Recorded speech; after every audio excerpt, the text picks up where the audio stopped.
Queridos irmãos e irmãs, dentro dessa oitava da Páscoa, a liturgia de hoje, da palavra, nos traz uma das melhores experiências com Cristo ressuscitado. Para mim, como padre, a mais significativa. Por quê, padre? Porque diante do evangelho de hoje, dos discípulos de Emaús, também está muitas vezes a nossa experiência com Deus, com Cristo. Explico. Esses discípulos de Emaús, eles tinham ouvido falar da própria boca de Jesus, que ele tinha que morrer, mas que ele ia ressuscitar. Mas nem mesmo assim eles acreditaram. Por causa dos acontecimentos, eles desanimaram. Se entregaram para a tristeza, se entregaram à tristeza. Aí, olhando para a nossa história, eu tenho certeza que muitos ou todos aqui, com certeza se depararam com alguma vez na caminhada de fé com essa experiência. Poxa, Deus falou isso para mim. Eu senti que Deus falou isso para mim, que Ele ia estar comigo, que diante dessa situação, dessa circunstância da minha vida, Ele estaria presente, que a palavra dEle ia prevalecer. Mas aí passou o tempo, não saíram as coisas como nós queríamos, tomamos conta, aí nós somos tomados pelos mesmos sentimentos dos discípulos de Emaús. A falta de esperança e a tristeza. Esses discípulos voltavam para a aldeia deles, para o povoado de Emaús, tristes, sem esperança. Quantos e quantos de nós, às vezes, por não ver as promessas de Deus, ou Deus agindo na nossa situação, nesse nosso caminhar de fé, como queremos, fazemos esse movimento de voltar atrás, tristes, sem esperança, às vezes até sem fé. Essa é a nossa experiência, muitas vezes.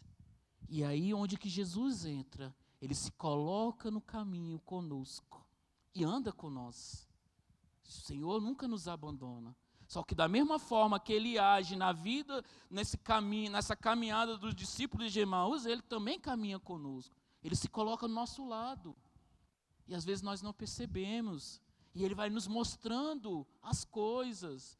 Vai como abrindo os nossos olhos para dizer, olha, eu estou com vocês.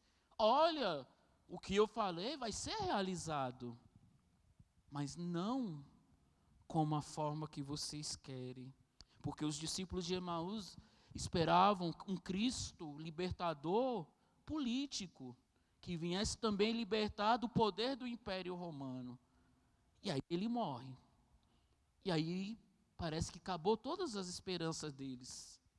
Só que eles esqueceram que Jesus tinha dito, o Filho do Homem vai morrer, mas vai ressuscitar ao terceiro dia. Ou seja, será que o Cristo não devia sofrer tudo isso para entrar na sua glória? Assim como os discípulos de Emaús, nós esquecemos muito fácil da palavra que vem do nosso Deus, de Jesus Cristo. A gente como Jesus chama a atenção deles, como sois sem inteligências e lentos para crer em tudo.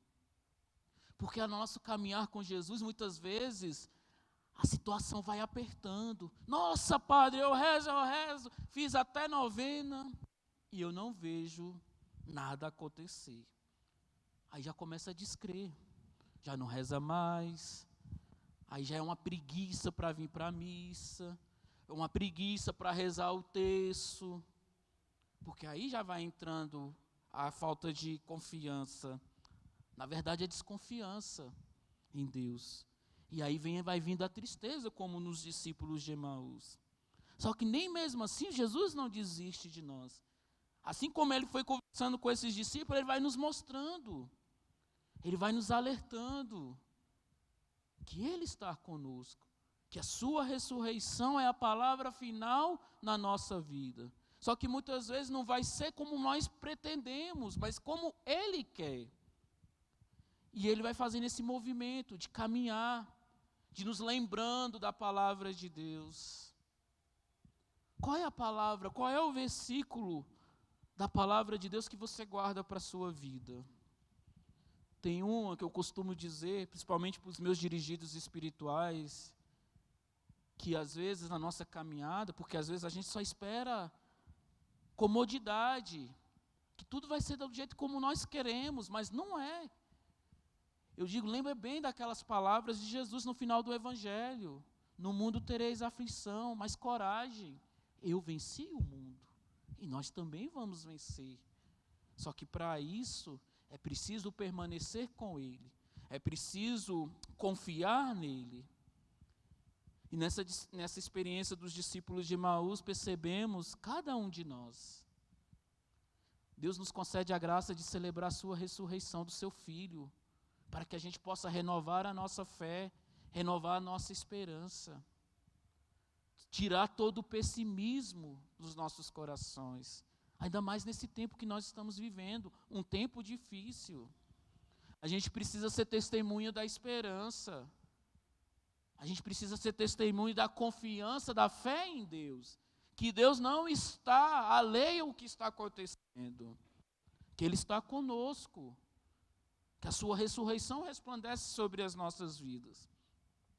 Mas interessante que nessa experiência dos discípulos de Emaús, eles começam a recobrar a fé e a esperança por meio de dois elementos: a palavra que Cristo ia falando e o coração deles iam ardendo, iam retomando a confiança. Por isso a importância da gente ler a Sagrada Escritura, rezar com a Sagrada Escritura, porque lá que Deus fala diretamente conosco. Às vezes a gente fica esperando sinais prodigiosos, sinais milagrosos, uma revelação, mas o Senhor nos fala por meio da sua palavra, que é alimento, que é sustento. E outra forma que Deus nos coloca firmes na fé e na esperança e na alegria é por meio da Eucaristia. Os discípulos de Emaús reconhecem Jesus a partir do pão. Então, para nos mostrar que é por meio da Eucaristia que está todo o nosso sustento. Então, por isso que eu costumo dizer: oração adiada, vida fracassada. Semana sem missa, semana sem a graça de Deus. Porque nós vamos arrumando desculpa. Ah, padre, hoje eu não amanheci bem para ir para a missa, não fui na missa do domingo porque eu não amanheci bem. Estava com raiva, briguei com minha mãe, briguei com não sei quem. Mas exatamente que você deveria ir, para que Deus possa acalentar o seu coração, tirar. É claro que em algumas circunstâncias você não pode comungar, mas você pode estar diante dele, entregando aquilo que te impede. Depois você confessa. Só que a gente arruma muito desculpa para não poder ir para a missa, para a gente não estar com ele.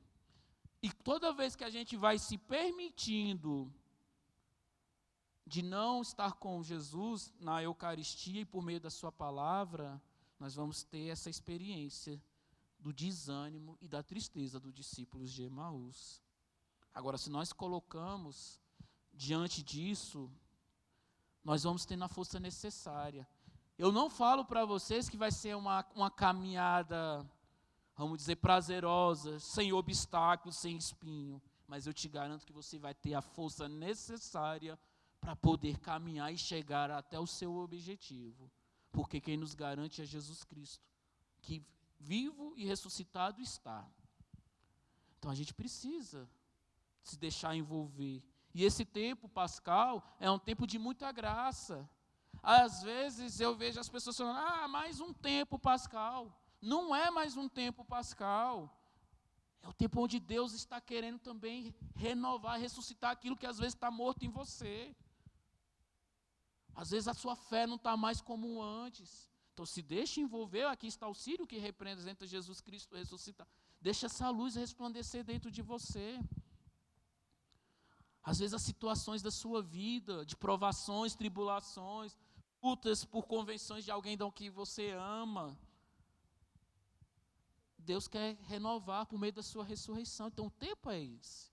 Então aproveite esses próximos 50 dias de tempo de Páscoa e peça a graça de Deus, da ressurreição de Jesus na sua vida. Se você está como os discípulos de Emaús, no caminho, desanimado, triste, já desconfiando dos projetos de Deus na sua vida. Então deixe que sua palavra e que o seu pão, que a Eucaristia e a sua ressurreição renove o seu interior, para que assim você possa, assim como os discípulos de Emaús, voltar e dizer: eu vi o Cristo ressuscitado e Ele esteve no meio de nós, Ele esteve no meu meio, e eu posso dar testemunha, assim, de uma fé testemunhada, de uma fé convicta, que a palavra final é de Jesus Cristo ressuscitado. Louvado seja nosso Senhor Jesus Cristo. Para sempre seja louvado.